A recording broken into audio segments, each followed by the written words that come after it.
Morning, Darnell. Can you maybe sort of take us through what transpired before yesterday's game, and maybe just a thought on how the pandemic has challenged everybody to go with the flow, and it was that kind of part of it yesterday as well. Yeah, it was a little unexpected because you're in the pre-game routine. For me, I was taping my sticks, and I think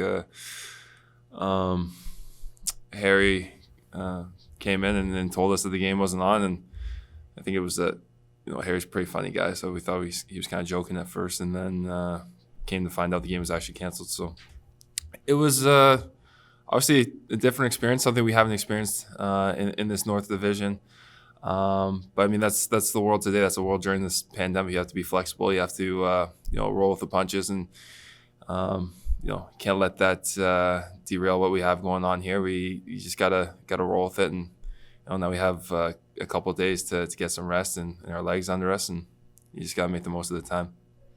Can you maybe speak to the sort of discipline every guy that's part of every person that's part of your travel party has to have to ensure that you have the best possible chance to get through it and put your team in a position where you guys can play?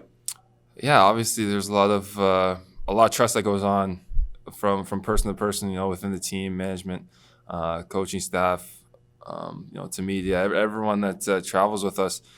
I think as a person, you're trusting the person beside you that you're taking care of what you need to keep this virus out of the room and away from the club. So it's been great so far. Everyone has been extremely responsible. Everyone has been not just with stay within the hotel rooms and the confines of our facilities, but making sure you're washing your hands, things like that, wearing masks. So it's been good, and like I said, it comes with the trust, and I mean everyone's been holding themselves accountable first, and that's why we've had been able to play so many games so far.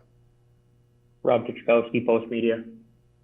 Hey, Darnell, for a while, we all kind of thought that the North Division was going to be exempt to all of this. Does this sort of remind you that how easily things can get derailed and to not take really anything for granted?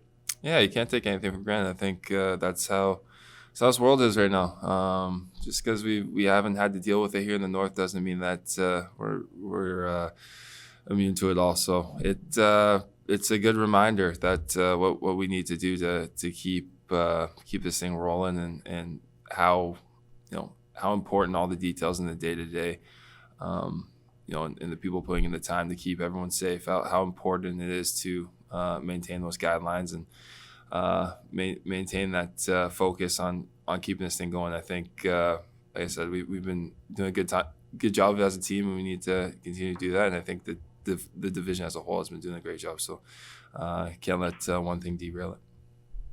You talk about adaptability, and man, you guys are playing in quarantine bubbles. You're getting tested every day. You've got a truncated season. I mean, this is a season of nothing but challenges. What is the key to just staying sane and moving ahead? I mean, you just got to embrace it. With all this uncertainty and all these different things going on this season, I mean, it's easy to sit back and complain about everything that you have to go through, but you just have to embrace it. It's a different challenge. It's a different challenge that I think we'll all look back at later on in our careers and say, we played a 56-game season, and hopefully get through a 56-game season in the pandemic. And I mean, for us, it's not much we can complain about. We get to come out here and do our jobs and play the game that we love. So to make some sacrifices to be able to do that shouldn't be much for guys. John Liu, TSN.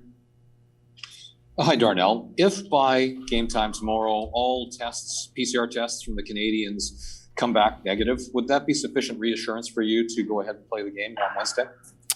Yeah, for me, I think you trust the health officials and the league. They've been obviously through these circumstances and situations in the teams in the South, in the States, and I mean that's you listen to our health officials, and they're going to make the best call, and if it's safe, we'll be able to play, and if not, they'll shut it down. So we got a lot of trust in them. The last time you were in Montreal, Yessi ended up on the COVID protocol list. On some level, do you feel empathy for the Canadians, what they are going through that was somewhat similar to what your team did back on February 11th? Yeah, I mean, it's you kind of feel for him because going through that. Luckily Jesse, he had a false positive, but at the time, like as a team and everyone around, you want to make sure everyone's safe. Guys have kids, have kids and families at home, and they worry about them. So you kind of you feel for them because kind of the thoughts that are going through their head right now, today, and probably yesterday. So. But like I said, this is the world that we're living in right now. It's a world of adaptability, and it's part of it. Mark Spector, Sportsnet. You've played lots of hockey. I know it hasn't happened in the NHL. You ever had a game canceled right before like this? Junior or something like that? No, I'm not sure if I've ever had one canceled, especially as close to the game. No, I can't think of one. Snowstorms and stuff back in the day, but none this close. Yeah. So is this, on one hand, you're getting ready to play and you don't get a game. On the other hand, you don't have to play and you get some rest. Is there some positives here, right? You guys been playing lots of hockey. You get a couple days off here. Is that a bad thing, or would you rather keep rolling? Oh, I think we've been talking about adaptability a lot, but just embrace it. I mean, we have a couple of days to rest our legs. So we got to make the most of that opportunity to rest up, and because say you have a couple of days off here, it's going to be made up somewhere else. So the schedule's tight. It's a lot of hockey still left to be played. So you got to make if you get a few days off, you got to make the most of it. Elizabeth Brancourt, TVA. Yes, hi, Darnell. Quick question. We don't know about the next two games, but I know the Canadians can't train today. You guys had a practice, but what's the biggest challenge you would say if you can't play tomorrow's game or next game? Is it that the players or the team can be lose the momentum or be out of the game shape? No, I don't think we'll. I think our coaches and our fitness, strength and conditioning coaches, I think they'll put in things to make sure that we stay physically ready for the upcoming games. There's usually stretches over the course of seasons where you get 3, sometimes 4 days off. So obviously, hopefully we're able to play some games in these upcoming games. But if not, we have to be able to go with the flow and adapt.